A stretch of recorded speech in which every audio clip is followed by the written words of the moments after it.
आप देख रहे हैं आपका अपना चैनल लोकमंच न्यूज। मैं हूं आपके साथ अक्षय सिंह। उत्तर प्रदेश में 5 एमएलसी सीटों को लेकर मतदान की प्रक्रिया शुरू हो चुकी है।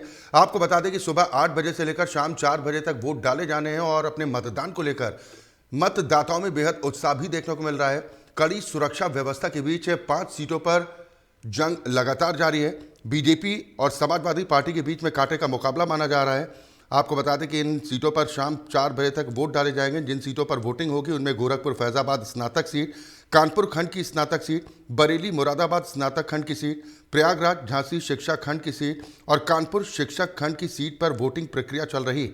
गोरखपुर फैजाबाद स्नातक सीट पर कुल 24 प्रत्याशी मैदान में हैं, जिनमें बीजेपी से देवेंद्र प्रताप सिंह और सपा से करुणाकांत मौर्य चुनावी मैदान में हैं।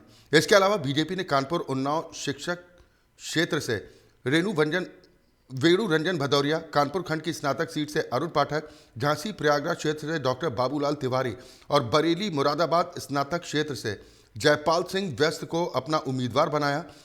इसके अलावा समाजवादी पार्टी ने बरेली मुरादाबाद स्नातक क्षेत्र के लिए शिव प्रताप यादव, कानपुर उन्नाव स्नातक क्षेत्र से डॉक्टर कमलेश यादव, कानपुर खंड की स्नातक सीट से प्रियंका यादव, गोरखपुर फैजाबाद स्नातक सीट से करुणाकांत मौर्य और झांसी प्रयागराज क्षेत्र से एसपी सिंह पटेल को अपना उम्मीदवार बनाया है। खास बात यह है कि इस चुनाव में समाजवादी पार्टी के लिए कम से कम एक सीट पर जीत जरूरी है, जिससे विधान परिषद में नेता विपक्ष की कुर्सी बचाई जा सके। आपको बता दें कि एमएलसी चुनाव के लिए 5 जनवरी से 12 जनवरी तक नामांकन हुआ, जिसके बाद 16 जनवरी तक नाम वापस लेने का समय था। वहीं इन 5 सीटों पर आज वोटिंग प्रक्रिया चल रही है। 30 जनवरी को मतदान के बाद 2 फरवरी को रिजल्ट आएगा। इन 5 सीटों पर 12 फरवरी को सदस्यों का कार्यकाल खत्म हो रहा है। आखिर किस तरह की घमासान देखने को मिल रहा है, इस पर ज्यादा चर्चा और बातचीत के साथ 3 संवाददाता हमारे साथ जुड़े हैं।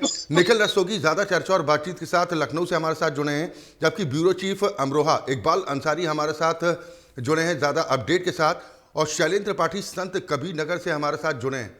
सबसे पहले मैं निखिल आपके पास आऊंगा। कैसा घमासान, मुकाबला तो कांटे का माना जा रहा है बीजेपी और समाजवादी पार्टी के बीच में, लेकिन बीजेपी की नजर 5 सीटों पर जीत दर्ज करने की है। ये बिल्कुल एमएलसी चुनाव को लेके सुबह 8 बजे से 4 बजे तक वोटिंग होनी है। उसको लेके अब कई जिलों में चुनाव हो रहे हैं। बात करें अमरोहा की, बात करें कानपुर की, बात करें बांदा की, बात करें या गोरखपुर की बात करें, लगभग जितने जिलों में चुनाव हो रहे हैं उसमें टाके की कत्ता देखने को मिल रही है। लेकिन गोरखपुर की सीट की बात करें तो अहम मानी जा रही है, क्योंकि वहां से मुख्यमंत्री योगी आदित्यनाथ आते हैं, तो वहां पे भी टक्कर कुछ कांटे की देखने को मिल सकती है। लेकिन अब देखने वाली बात यह है कि नतीजे क्या आते हैं, किनके पक्ष में आते हैं, किनके पक्ष में नहीं आते हैं, क्योंकि उसके बाद एमएलसी चुनाव के बाद नगर निकाय चुनाव की भी तैयारियां होंगी है, फिर 2024 की चुनाव की तैयारी होगी। तो एमएलसी चुनाव भी कुछ न कुछ युवाओं के चुनाव के वोटिंग को भी आगे बढ़ा सकता है। जी बिल्कुल। इकबाल, अमरोहा की अगर बात की जाए तो वहां पर मतदान प्रक्रिया किस तरीके से चल रही है और सुरक्षा व्यवस्था को लेकर क्या कुछ इंतजाम दिखाई दे रहे हैं? जी बिल्कुल अच्छा ही, मैं आपको बता दूं कि बरेली मुरादाबाद खंड के स्नातक एमएलसी चुनाव की जो मतदान है वो सुबह 8 बजे शुरू हो चुका है और शाम की सुबह मतदान चल रहा है। जहाँ हर पोलिंग बूथ पर पुलिस प्रशासन का पूरा पक्ष कर रहा है। पुलिस अमरोहा के डीएम और एसपी लगातार वोटों का निरीक्षण कर रहे हैं, वोटों की निगरानी कर रहे हैं। पुलिस के साथ साथ मतदान केंद्रों पर प्रशासन ने पीएसपी को भी तैनात किया गया है। और वहीं मुरादाबाद रेंज के डीआईजी सलम मासूम ने भी जनपद अमरोहा का दौरा किया है और सुरक्षा व्यवस्थाओं का जायजा लिया। सुरक्षा व्यवस्थाओं का जायजा लेने के सुरक्षा व्यवस्थाओं से काफी संतुष्ट नजर आए हैं मुरादाबाद रेंज के डीआईजी सलम मासूम जी। तो अभी तक जो है ये उत्तर प्रदेश की 5 सीटों पर एमएलसी की 5 सीटों पर मतदान चल रहा है, जिसमें मुरादाबाद खंड के जो प्रत्याशी है भारतीय जनता पार्टी के, वो जयपाल सिंह व्यस्त है। जयपाल सिंह व्यस्त पहले भी भारतीय जनता पार्टी के एमएलसी रहे हैं और वहीं पर इनके मुकाबले पर समाजवादी पार्टी ने शिव प्रताप यादव को मैदान में उतारा है। तो भारतीय जनता पार्टी उत्तर प्रदेश की 500 की 5 एमएलसी सीटों पर जीत के दावे कर रही है, वहीं समाजवादी पार्टी भी जीत के दावे कर रही है। समाजवादी पार्टी को इस विधान परिषद के जो चुनाव है, एमएलसी के चुनाव है, इसमें कम से कम एक सीट को जीतना अनिवार्य है, क्योंकि अगर समाजवादी पार्टी एक सीट जीत पाती है तो विधान परिषद में नेता प्रतिपक्ष कम से कम सभा आ सकते हैं। अगर ये समाजवादी पार्टी एक भी सीट नहीं जीत पाती है तो विधान परिषद में नेता प्रतिपक्ष के रूप में समाजवादी पार्टी में कहेगी नहीं बैठ पाएगा और फिर पार्टी सीटें भारतीय जनता पार्टी खाते में चली आएगी। तो समाजवादी पार्टी भी थोड़े दमकर थोड़ी जोर लगा रही है, पूरी कोशिश कर रही है कि कम से कम इसमें 1-2 सीट 5 सीटों में 1-2 सीट जरूर डाल दे। तो इस सीट पर जो है बरेली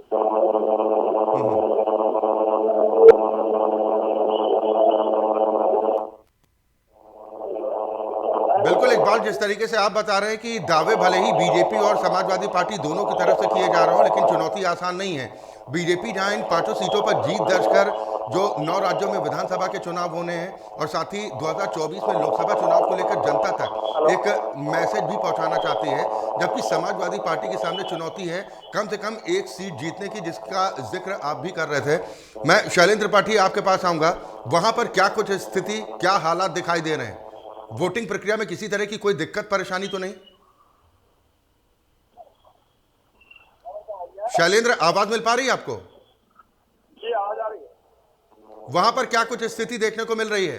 किसी तरह का कोई व्यवधान तो नहीं है? कबीरनगर जिले में सुबह 8 बजे से मतदान प्रारंभ हो चुका है। अब तक मतदान जो है करीब पीएम का जो कहना है 20% लोग मतदान कर चुके हैं। लगातार लोग मतदान करने आ रहे हैं। सपा और भाजपा में यहाँ पूरी तरह से लड़ाई देखने को मिल रही है। एक तरफ विधायक दिग्विजय नारायण उद्देश्य में बैठे हुए, दूसरी तरफ भारतीय जनता पार्टी के तमाम लोग बूथों पर बैठे हुए हैं और देखा जा रहा है कि दोनों लोग अपनी स्टैंप लगा करके वहां से मतदाताओं को भेजने का काम कर रहे हैं। तो संत कबीरनगर जिले में सपा और भाजपा दोनों कांटे की टक्कर की लड़ाई कर रही है। बहरहाल मतगणना होने के बाद यह स्पष्ट हो पाएगा कि प्रत्याशी कौन विजयी होता है। लेकिन संत कबीरनगर जिले में चुनाव शांतिपूर्ण तरीके से चल रहा है। जिलाधिकारी प्रेम रंजन सिंह ने बताया कि जनपद में कुल 10 बूथों पे चुनाव चल रहा है। 7050 मतदाता है और 24 प्रत्याशी चुनाव मैदान में है। बिल्कुल, आप बता रहे हैं कि शांतिपूर्ण तरीके से चुनावी प्रक्रिया फिलहाल वहां पर संपन्न हो रही है। हालांकि जो हम बात कर रहे हैं राजनीतिक दलों के दावों के इतर जमीनी हकीकत क्या कुछ नजर आ रही है? मतदाताओं का कुछ मूड भांप पा रहे हैं? पूरी तरह से नजर आ रही है। एक तरफ पूर्व विधायक दिग्विजय नारायण जय चौबे बैठे हुए समाजवादी पार्टी के प्रत्याशी के पक्ष में, तो भारतीय जनता पार्टी में मौजूदा सरकार में है, इस कारण से तरफ ज्यादा लोगों का रुझान है। लेकिन मतगणना के बाद ये स्पष्ट हो पाएगा कि कौन सा प्रत्याशी विजयी होता है। समाजवादी पार्टी और भाजपा पार्टी दोनों के प्रत्याशी और उनके समर्थक अपने प्रत्याशी को जीत का दावा कर रहे हैं। बिल्कुल निखिल, मैं आपके पास आऊंगा। बीजेपी की तरफ से अगर बात की जाए तो बीजेपी की ओर से पूरी ताकत झोंक दी गई, बाकायदा चाहे संगठन मंत्री हों या फिर बीजेपी प्रदेश अध्यक्ष, उनकी तरफ से पूरे मंत्रियों की फौज उतार दी गई, कार्यकर्ताओं की फौज उतार दी गई। दूसरी तरफ समाजवादी पार्टी ने नरेश उत्तम पटेल को जिम्मा सौंपा है इन 5 सीटों पर जीत दर्ज करने को लेकर। किस तरह की रणनीति दिखाई दे रही है और ये रणनीति कितनी कारगर साबित हो सकती है, खासतौर पर समाजवादी पार्टी के लिए? ये बिल्कुल बात करें अगर बीजेपी की, तो बीजेपी के भूपेंद्र चौधरी जो जब उनकी बात करें या कोई नेताओं की बात करें, तो कहीं ना कहीं वो लगातार अपनी बैठकों का दौर जारी रखते हैं। उनकी बैठकें कभी खत्म नहीं होती है, क्योंकि बीजेपी की एक सबसे बड़ी खासियत यह है कि वो एक चुनाव खत्म होता है और दूसरे चुनाव की तैयारियां शुरू कर देती है। लेकिन बात करें अब समाजवादी पार्टी की, तो समाजवादी पार्टी ने नरेंद्र उत्तम को पूरा जिम्मा सौंपा हुआ है। लेकिन बीजेपी लगातार अपने पक्ष को आगे, जो वोटर हो उसको कहीं ना कहीं साधने की कोशिश करती है और आम जनता के बीच में लगातार बनी रहती है। इसमें कमियां समाजवादी पार्टी की देखने को मिलती है कि वो जनता के बीच में रूबरू ज्यादा नहीं रहती है। इन्हीं सब चीजों को लेकर बात अगर की जाए तो जो वोटिंग हो रही है वो बीजेपी के पक्ष में हो सकती है और समाजवादी पक्ष में कम वोट पड़ सकते हैं। बिल्कुल इकबाल, मैं आपके पास आऊंगा। कुछ जगह पर इस तरह की शिकायत आई है जहां पर बीजेपी और समाजवादी पार्टी के कार्यकर्ताओं में उलझाव भी देखने को मिला। मुरादाबाद से खबर आई थी कि वहां पर कुछ इस तरह की स्थिति बनी है। कुछ जानकारी इस संबंध में आप तक? अमरोहा में कहीं इस तरह की कोई स्थिति तो नहीं निर्मित हो रही? इकबाल, आवाज मिल पा रही है? हेलो, चले, शायद इकबाल अंसारी तक आवाज नहीं पहुंच पा रही है। निखिल, यही सवाल मेरा आपसे। कुछ जगहों पर इस तरह की तस्वीरें सामने आई जहां पर बीजेपी और सपा कार्यकर्ताओं के बीच में टकराव के हालात बनते दिखाई दिए हैं। जी बिल्कुल, कोई वोटिंग जगह पे जो जानकारी सूत्रों द्वारा आई थी वहां पे जो हालात बिगड़ते दिखे थे, लेकिन वहां के प्रशासन ने पूरी तरह से हालात को काबू में कर लिया था, क्योंकि वोटिंग को लेकर कुछ बहस हो गई थी, जिसकी सूत्रों द्वारा जानकारी मिली है। लेकिन अभी स्पष्ट नहीं है क्या है हकीकत। ये बाद में जानकारी जब जांच होगी तो पता चलेगा, क्या जांच होती है ये भी देखने वाली बात होगी। लेकिन बात करें एमएलसी चुनाव की तो लेकर बीजेपी और समाजवादी पार्टी में कांटे की टक्कर देखने को मिल रही है। शैलेंद्र, मैं आपके पास आऊंगा, वहां पर किसी तरह की कोई दिक्कत परेशानी तो नहीं आ रही है? और जिस टकराव का हम जिक्र कर रहे हैं कि कई जगहों पर ये आरोप लगा दिए जाते हैं कि मतदाताओं को अपनी ओर आकर्षित करने की कोशिश की जा रही है, जिसके चलते नौबत टकराव तक की आ जाती है, वहां पर स्थिति ठीक है फिलहाल? जो आप बता रहे हैं कि शांतिपूर्वक मतदान अभी तक तो कम से कम हुआ। पूरी तरह से ठीक है। प्रशासन के लोग जो दावा कर रहे हैं कि कबीरनगर जिले में शांतिपूर्वक तरीके से 10 बूथों पर मतदान चल रहा है, और हम इस समय खलीलाबाद बूथ पे खड़े हैं जहाँ पे 2 बूथ बनाए गए हैं। यहाँ पे भी मतदान शांतिपूर्वक चल रहा है। हालांकि समाजवादी पार्टी और भाजपा प्रत्याशी दोनों में टक्कर देखने को मिल रही है। समाजवादी पार्टी के लोग अपने कैंडिडेट को और भाजपा के लोग अपने कैंडिडेट को यहाँ मतदान कराने के लिए ला रहे हैं। मतदान की प्रक्रिया पूरी तरह से सामान्य तरीके से चल रही है। पुलिस प्रशासन व्यवस्था पूरी तरह से की गई है। जहाँ पे आधी टीम पीएससी भी लगाई गई है। प्रत्येक बूथों पर एक कार्टून पीएससी लगाई गई है, जिससे मतदान शांतिपूर्वक संपन्न हो। प्रशासन पूरी तरह से मतदान स्थलों का निरीक्षण कर रहा है। डीएम और एसपी लगातार मतदान बूथों पर पहुंच करके वहां की स्थिति का जायजा ले रहे हैं, और संत कबीरनगर जिले में पूरी तरह से शांतिपूर्वक मतदान चल रहा है। इकबाल, आप तक आवाज पहुंच रही है अब?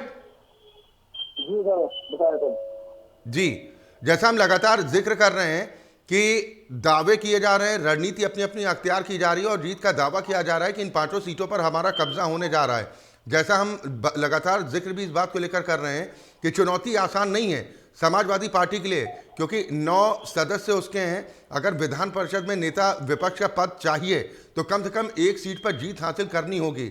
वहां पर समाजवादी पार्टी कार्यकर्ताओं की तरफ से किसी तरह के कोई आरोप तो नहीं लगाए जा रहे अमरोहा में? जी बिल्कुल। अक्सर मैं आपको बता दूं कि ये जो एमएलसी चुनाव होते हैं, इस तरह के चुनाव ये केवल माना जाता है कि ये सत्ता के चुनाव होते हैं, लेकिन वहीं फिर भी समाजवादी पार्टी पूरी कांटे की टक्कर दे रही है भारतीय जनता पार्टी को। समाजवादी वैसे तो 2022 के विधानसभा के चुनाव के बाद से ही उत्तर प्रदेश में समाजवादी पार्टी और भारतीय जनता पार्टी के बीच कड़ा मुकाबला देखने को मिलता है। इस चुनाव एमएलसी के इस चुनाव में भी भारतीय जनता पार्टी समाजवादी पार्टी के बीच में ही चुनाव है, और ये दोनों ही पार्टियां चुनाव मैदान में दोनों ही पार्टियां अपने अपने प्रत्याशी जिताने के लिए पूरी जीत और मेहनत कर रही है। कार्यकर्ता पदाधिकारी बराबर मेहनत कर रहे हैं, और भारतीय जनता पार्टी की तरफ से हरि सिंह ढिल्लों को इस चुनाव का प्रभारी बनाया गया है। तो हरि सिंह ढिल्लों इस चुनाव को देख रहे हैं, और सुरक्षा व्यवस्था की जहाँ तक बात की है, सुरक्षा व्यवस्था की यहाँ पर प्रशासन ने पूरी कड़े इंतजाम किए हैं। और अब तक अगर अमरोहा जनपद की बात की जाए तो अमरोहा जनपद में सुबह 8 बजे से ये मतदान शुरू हुआ है, और 12 बजे तक 13.30% मतदान अमरोहा जनपद में हो चुके हैं। शांतिपूर्ण तरीके से हो चुका है। मतदान धीमा होने का एक बड़ा रीजन भी है कि रात से लगातार अमरोहा जनपद में बारिश हो रही है। बारिश होने के कारण मतदाता में उत्साह जरूर था, लेकिन वो मतदान स्थल तक पहुंचने में उनके काफी परेशानियां सामने आया है। लेकिन फिर भी बारिश होने के बावजूद भी मतदाता जो है वो अपने मत का प्रयोग करने के लिए मतदान केंद्र तक पहुंचे हैं और अपने मत का इस्तेमाल कर रहे हैं। तो देखना होगा कि ये इसमें भारतीय जनता पार्टी की 5 सीट ले पाती है या समाजवादी पार्टी कितनी सीट ले पाती है, ये देखने वाली बात होगी। जनपद अमरोहा के सुरक्षा की दृष्टि जो है वो 7 सेक्टर और 3 जोन में बांटा गया है, और जगह जगह पर पुलिस प्रशासन मौजूद है, और मुरादाबाद रेंज के डीआईजी शरद माथुर ने भी सुरक्षा व्यवस्था का जायजा लिया है। चलिए, बिल्कुल, बहुत शुक्रिया आप तीनों का तमाम जानकारी और बातचीत के लिए, और नज़र बनाए रखिए, पल पल की अपडेट हम अपने दर्शकों तक पहुंचाते रहेंगे। फिलहाल बहुत शुक्रिया तमाम जानकारी और बातचीत के लिए। तो एमएलसी की 5 सीटों को लेकर वोटिंग प्रक्रिया लगातार जारी है। सुबह 8 बजे से वोट डाले जा रहे हैं। शाम 4 बजे तक मतदाताओं के पास मौका है जब वो अपने मतदान का इस्तेमाल कर सकते हैं। कड़ी सुरक्षा व्यवस्था के बीच वोट डाले जा रहे हैं। हालांकि कुछ जगह पर छिटपुट भिड़ंत की खबर भी सामने आई। वक्त एक ब्रेक का है, फौरन हाजिर होता है।